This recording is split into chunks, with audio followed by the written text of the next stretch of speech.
Thank you everybody for quieting down. Good afternoon. My name is Kyle Valentine. I'm the host of the space here at Studio 45. Just wanted to do my part in keeping you all quiet before I introduce our host and speaker for the day. Really excited to have you guys here. Thank you for reaching out to us to host the space. Quick blurb on where you're at right now. This is called Studio 45. It is the SF location in a network of spaces called Informal Spaces. I run Oakland and Jacqueline Square. I also partner with Bill Chapin, who runs a space in Mountain View, and of course we have the space here.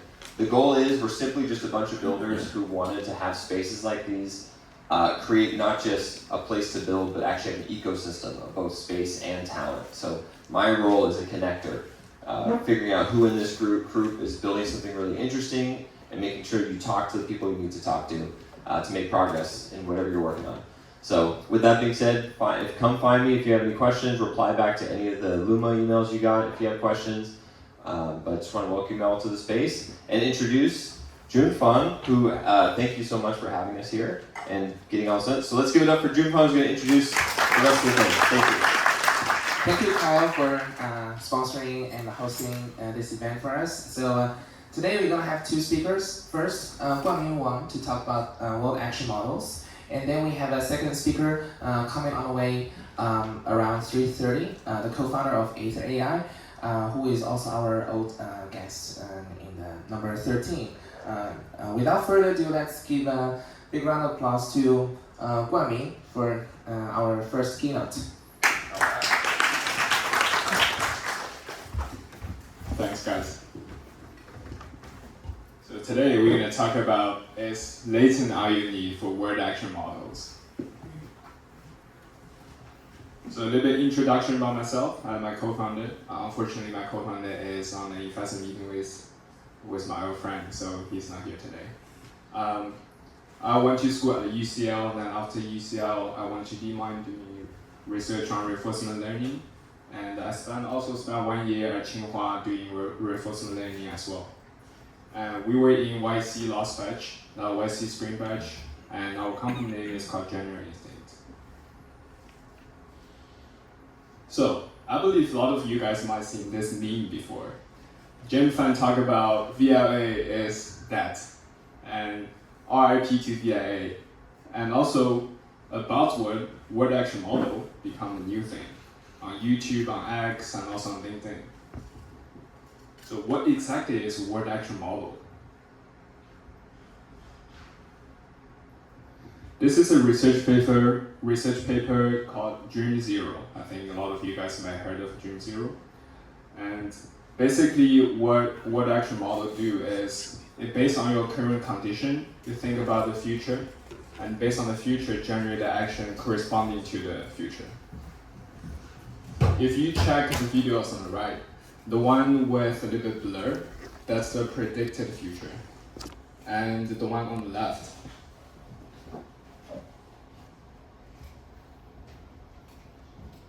that's the current observation.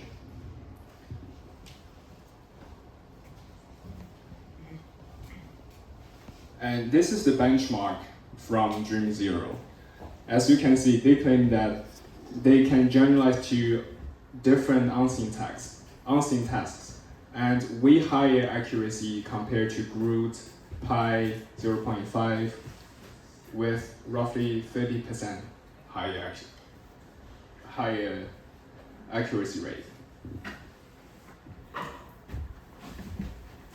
And what about the cost? If word action model is that good, why not we just all going for word action model instead of using VLA anymore? A problem would be time efficiency. So without any optimization, you need 5.7 seconds to run the chunk, one single chunk. So it's 16 actions. And if you do use some optimization like streaming upper RTC, CFG parallel cache, KB cache, DIT cache, etc., and also kernel optimization like TensorRT on the model side, you will eventually get 0.15 seconds, 77 Hz, but running on 2 GB200. If you don't know the price of GB200 is 70K each. GB200. So why is Dream Zero heavy and slow? That's the thing we want to talk about. If you check, I don't think it's long enough. So if you check the training pipeline on the left side, so basically what they do is they train a joint flow matching based on your future latent of the future videos, and you add noises to the future latent and also future actions. You're doing this iteratively until you get the model that can predict the velocity field. And once you have the velocity field based on the conditional on your current observation and also future latent and future actions, then you can reverse it back to the cleaned future latent and the future actions. And if you check the equation on the bottom, we know the denoising step, this step is 16 denoising steps, and also CFG is 2. If you don't know what CFG is basically you need to run twice of the feed-forward path because you need to run one for unconditional paths and then the other one for conditional paths. So this will comes to 32 times of feed-forward of DIT. Is it possible we don't predict the future videos and also keep the word representation? So the question will become, do we really need to decode the future videos? And the answer is obviously no. You don't have to all the time. So this is a research paper called Image One. So basically what the idea is, they change the backbone from the casual DIT to an image editing backbone. And how you train the model will be, you add latent to T step plus H. And your action will be based on the KV cache of your latest image editing backbone. So basically the difference would be you divide the big DIT into two separate DITs. And the first DIT will train only be word representations. And then the other one will be actions, but you have cross attention to the word representation.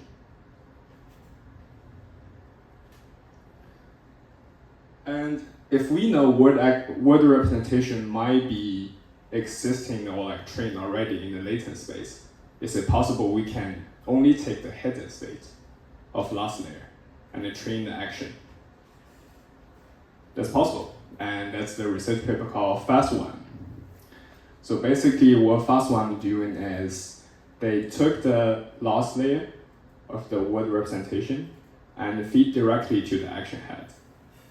And the action head will be based on the word representation to generate actions.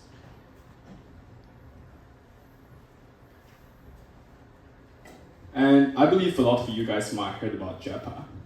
So what is the difference between JEPA and the FAST1? That's a thing I think a lot of people are confused about.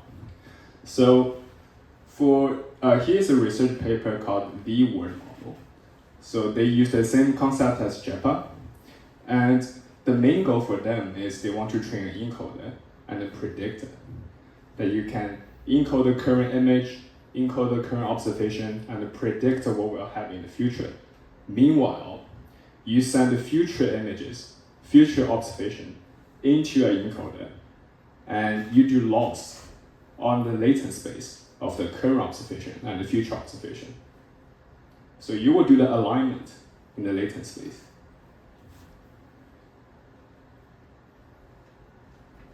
So the question becomes how to keep the rich word representation.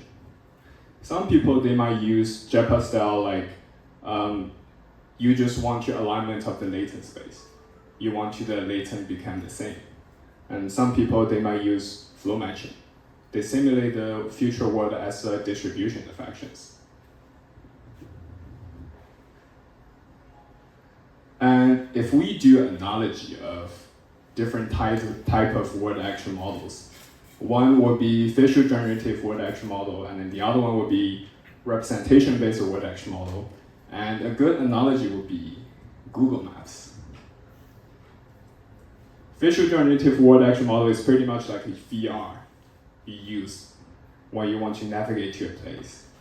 It's based on your current scene of your surroundings and then guide you where to go for the next few steps.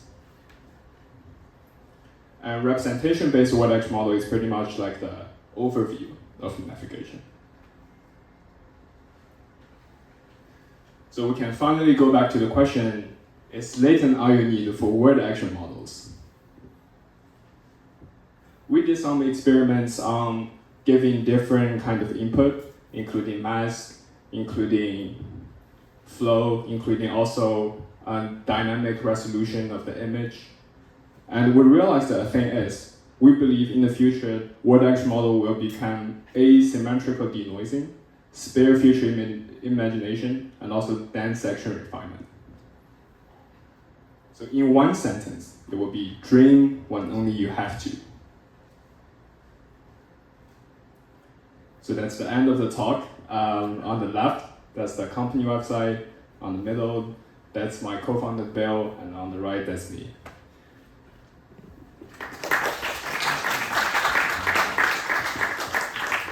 All right, guys, do you have any questions?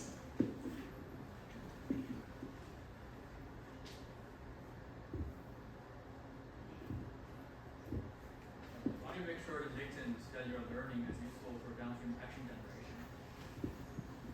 Come again? How do you make sure that the latent you learn is useful for downstream action generation? That's a very good question. So the question he's asking is, how can you make sure the latent you're learning is efficient or is useful for downstream action tasks? And the answer would be, if we go back to the Dream Zero,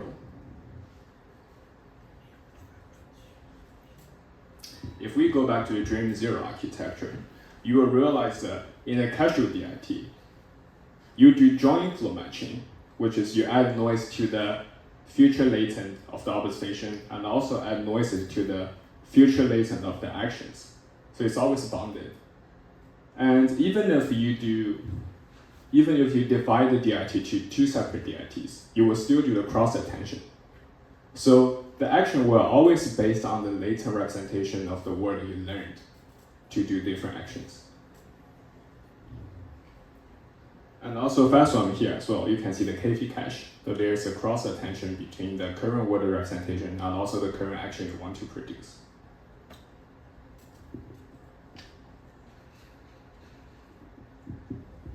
Any other questions?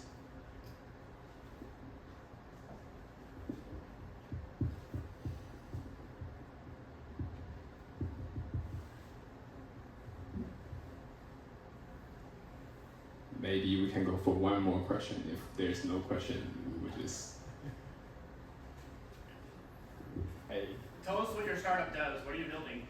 Okay, nice. So generally think that we are building the infrastructure for word models. And we make word models run efficiently on edge devices. It could be on the robot itself, it could be on your phone, it could be on VR, it could be on different hardwares. And basically, our infrastructure provides you to do a few step scheduler or also make it very fast and reliable on different hardwares. So that's basically what we do. Hey. Yeah, so I get it for robots, but like what would be an example of using this on a phone? Like an edge device like a phone? The world models. That's a very good question. So on the phone, it might be, I don't know yet, maybe Samsung, you can talk about it more on the phone. So yeah, on the phone is one case, but mainly it will be used on robotics side, and that's what we focus on as well. But we believe in the future it might be use cases on the phone, and it might be, I don't know, change your face to other people, I guess, if it's legal. AR, window, maybe that. Yeah. Hey. I just wanted to know, I'm curious about like your thoughts on the future of like whether you think scalable is a possibility for robotics as well, in the same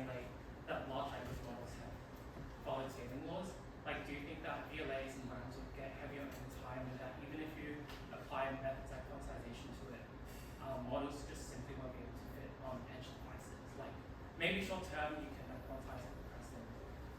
But like, do you think that there's a possibility that you just won't be able to fit them at some point? I don't think I get a question. Can you say that again? Sorry. Yeah, sure. I guess like very simply, do you think models will get so large that they won't be able to fit on edge in the future? I think the thing is you will still need the infrastructure to do so.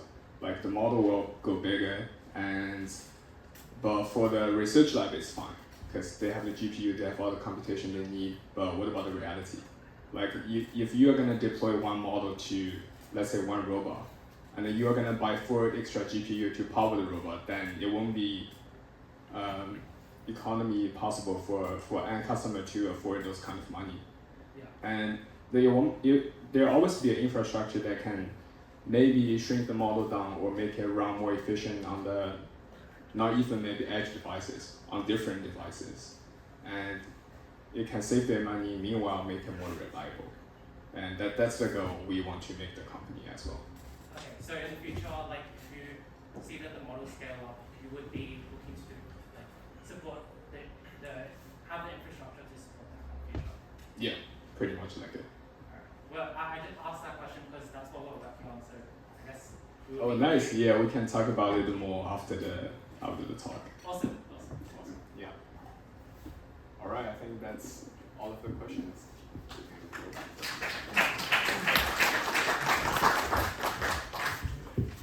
Thank you for the talk. Although I thought you